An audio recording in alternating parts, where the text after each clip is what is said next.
മനുഷ്യനെ വിവേകജീവിയായിട്ടാണ് അല്ലാഹു തആല പടച്ചിട്ടുള്ളത്.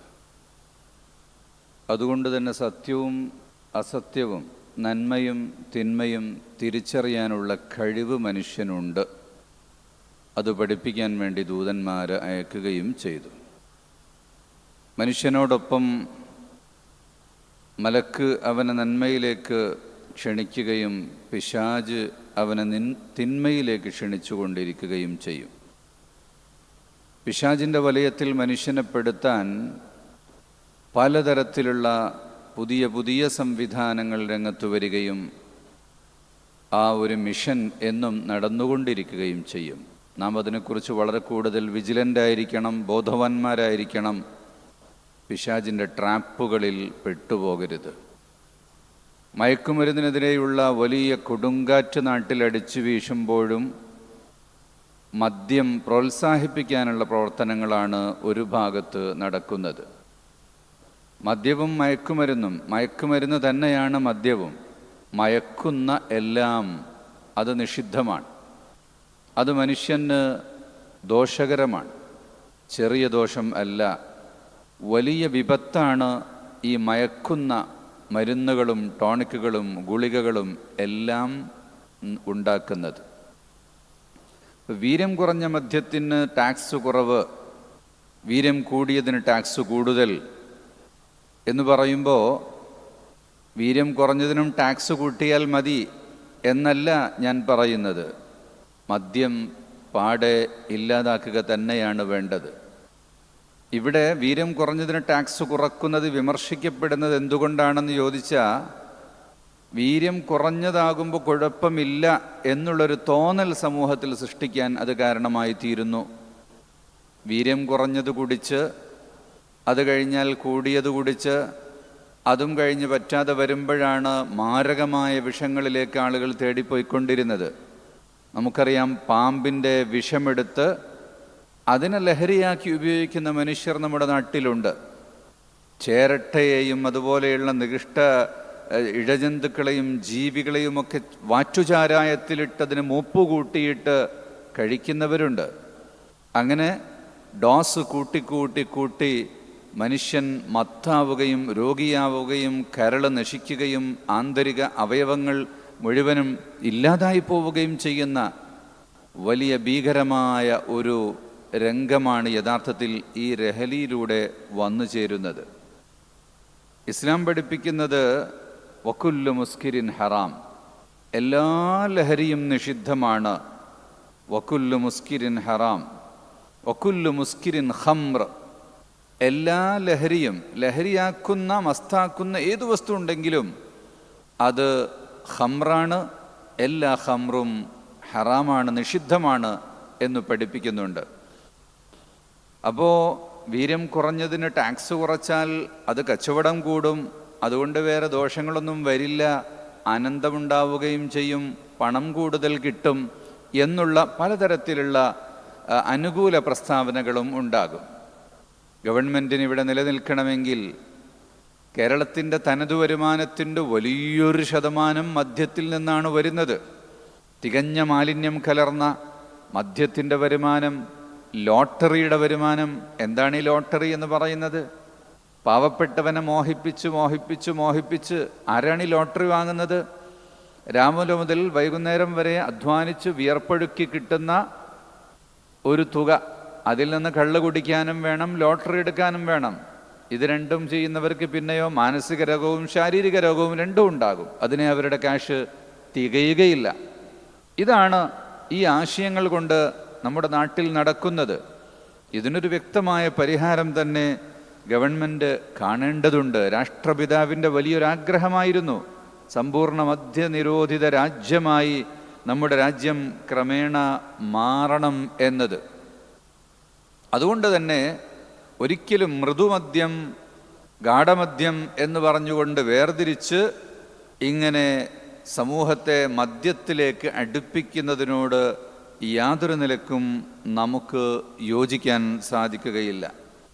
5% 20% ഒരു തുള്ളി പോലും മദ്യം മനുഷ്യന് ഭൂഷണമല്ല എന്നു തന്നെ മനസ്സിലാക്കണം.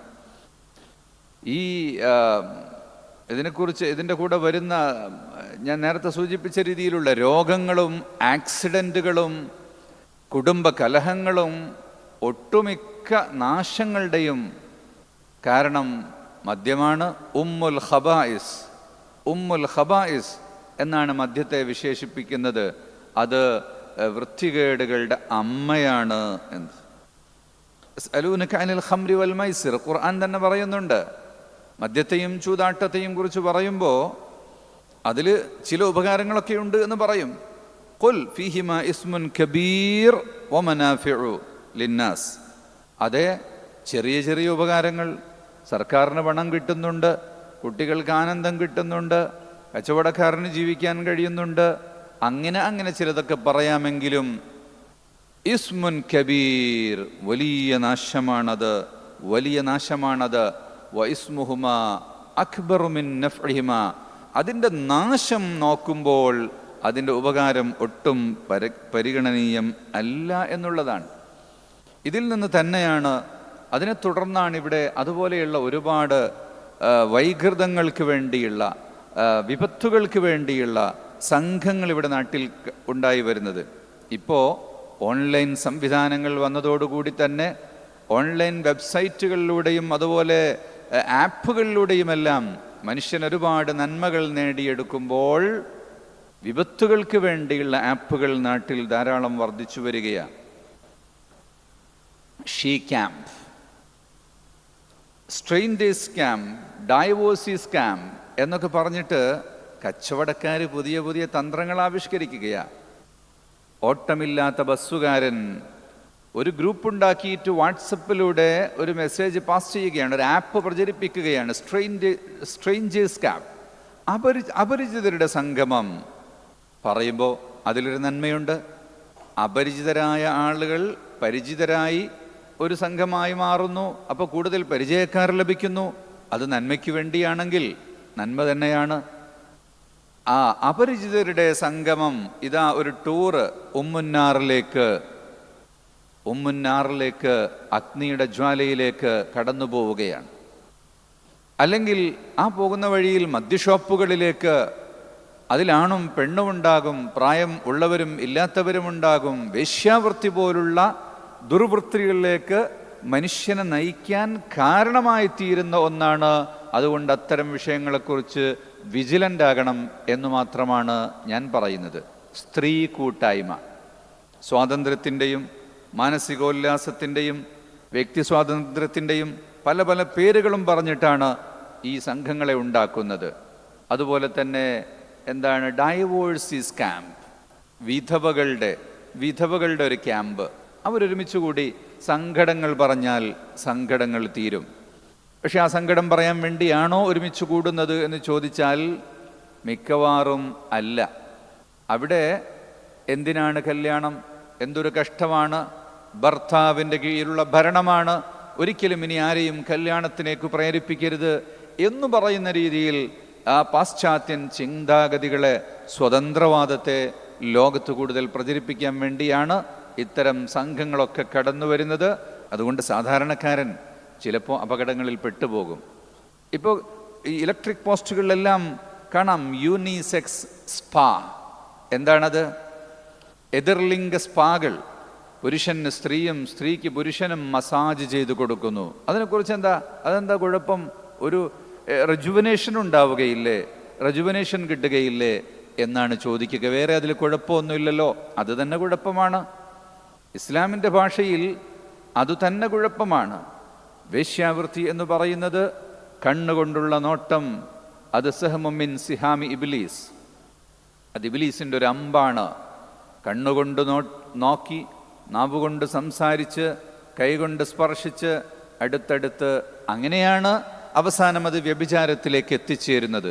അതുകൊണ്ട് തന്നെ അന്യ സ്ത്രീ പുരുഷന്മാർ പരസ്പരം കാണരുത് എന്ന് പഠിപ്പിക്കുന്നത് അതിനാ.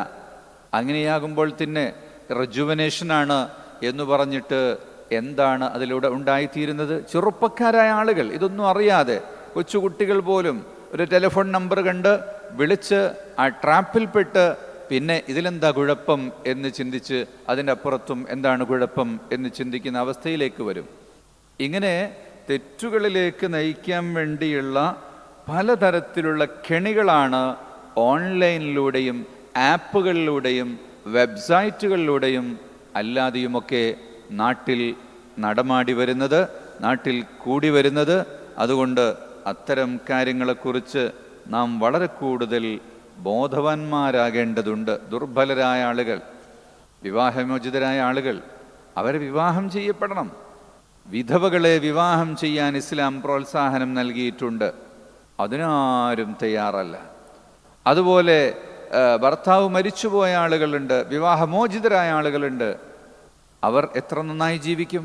ഒരു ഭർത്താവിൻ്റെ കൂടെ കലഹിച്ചു ജീവിച്ച ഭാര്യയും ഭർത്താവും അവർ വേർപിരിഞ്ഞ് രണ്ടുപേരും വെവ്വേറെ കല്യാണം കഴിക്കുമ്പോൾ വളരെ സുന്ദരമായി ജീവിക്കുന്ന എത്ര സംഭവങ്ങളുണ്ട്. എങ്കിൽ അതിനു ചിന്തിക്കാതെ ഒരാളുടെ ഭാര്യ മരിച്ചാൽ മുതിർന്ന മക്കളുണ്ടെങ്കിൽ അവരാണ് ഈ വൃദ്ധനായ പിതാവിനെ കൊണ്ട് കല്യാണം കഴിപ്പിക്കേണ്ടത്. അതവരുടെ ഉത്തരവാദിത്വമാണ്. എത്ര രക്ഷിതാക്കന്മാരുണ്ട്, ഭാര്യ മരിച്ചു, മക്കൾ കല്യാണം കഴിക്കാൻ അനുവദിക്കുന്നില്ല എന്ന് പറയുന്നവർ. അങ്ങനെ ഹലാലായ മാർഗങ്ങളെയും ശരിയായ രീതികളെയും നിരുത്സാഹപ്പെടുത്തുകയും തടയുകയും ചെയ്തുകൊണ്ട് തെറ്റായ രീതികൾക്ക് വഴിവെച്ചു കൊടുക്കുന്ന ഇത്തരം കാര്യങ്ങളെ വളരെ കൂടുതൽ നാം ജാഗരൂകരായിരിക്കുകയും നമ്മുടെ സമൂഹത്തെ നന്മയുടെ പന്ഥാവിലൂടെ നയിക്കുന്നതിനാവശ്യമായ വഴികളിലൂടെ നാം നടത്തുകയും ചെയ്യേണ്ടതുണ്ട്. ആത്മീയതയുടെ വഴികളിലൂടെ, നിസ്കാരത്തിൻ്റെയും നോമ്പിൻ്റെയും വഴികളിലൂടെ, ദിക്റിൻ്റെയും സ്വലാത്തിൻ്റെയും വഴികളിലൂടെ നാം മുന്നോട്ട് കൊണ്ടുപോകണം. നാട്ടുദർസുകളിൽ നമ്മുടെ യുവസമൂഹത്തെ നാം പങ്കെടുപ്പിക്കണം. മജാലിസുകളിൽ അവരെ നാം പങ്കെടുപ്പിക്കണം. നമ്മുടെ മസ്ജിദിലും മറ്റു മസാജിദുകളിലും നടക്കുന്ന ഒരുപാട് ഹൽക്കകളുണ്ട്, ദർസുകളുണ്ട്. അവയൊക്കെ നമുക്ക് നന്മയുടെ വഴികളാണ്. സ്ത്രീകൾക്ക് വേണ്ടിയുള്ള സംഗമങ്ങളുണ്ട്, ഖുർആൻ ക്ലാസ്സുകളുണ്ട്. അതുപോലെ മറ്റു പലതരത്തിലുള്ള പ്രസ്ഥാനങ്ങളുടെ കീഴിൽ, പണ്ഡിതന്മാരുടെ കീഴിൽ, മതസംഘടനകളുടെ കീഴിൽ, പള്ളിക്കമ്മിറ്റികളുടെ കീഴിൽ അങ്ങനെയുള്ള സംഗമങ്ങൾ ഉണ്ടാകട്ടെ, അങ്ങനെയുള്ള നന്മയുടെ വഴികൾ തുറക്കട്ടെ എന്ന് മാത്രം പ്രാർത്ഥിക്കുകയാണ്.